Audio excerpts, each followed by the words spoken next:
حضور اقدس صلی اللہ علیہ وسلم کا ارشاد ہے کہ جو شخص رات کی مشقت جھلنے سے ڈرتا ہو، کہ راتوں کو جاگے اور عبادت میں مشغول رہنے سے قاصر ہو، یا بخل کی وجہ سے مال خرچ کرنا دشوار ہوتا ہو، یا بزدلی کی وجہ سے اللہ کے راستے میں نکلنے کی ہمت نہ ہوتی ہو، اس کو چاہیے کہ سبحان اللہ و بحمدہ کثرت سے پڑھتا رہا کرے۔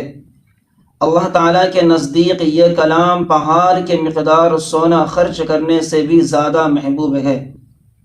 کس قدر اللہ کا فضل ہے، اس کا احسان ہے کہ ہر قسم کی مشقت سے بچنے والوں کے لیے بھی فضائل کا دروازہ بند نہیں فرمایا۔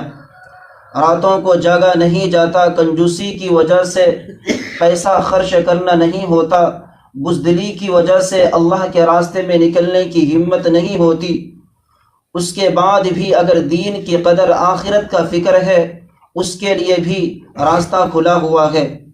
اور پھر ہم اس میں بھی کمی کیے تو فرماتے ہیں کہ ہمارے کم نصیبی کی سوا کچھ بھی نہیں ہے۔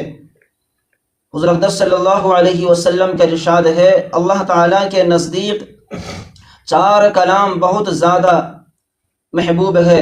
پہلا ہے سبحان اللہ والحمد للہ ولا الہ الا اللہ واللہ اکبر۔ ان میں سے جس کو چاہے پڑھتے رہا کرے، کوئی ترتیب نہیں ہے۔ آپ چاہے الحمدللہ پڑھے، یا پھر ولا الہ الا اللہ پڑھے، یا پھر اللہ اکبر پڑھے، کیونکہ قرآن کے اندر میں یہ الفاظ موجود ہے۔ بہرحال ہم سب اللہ تبارک و تعالیٰ سے یہی دعا کرے کہ اللہ رب العزت ہم سب کو کہنے سننے سے زیادہ عمل کرنے کی توفیق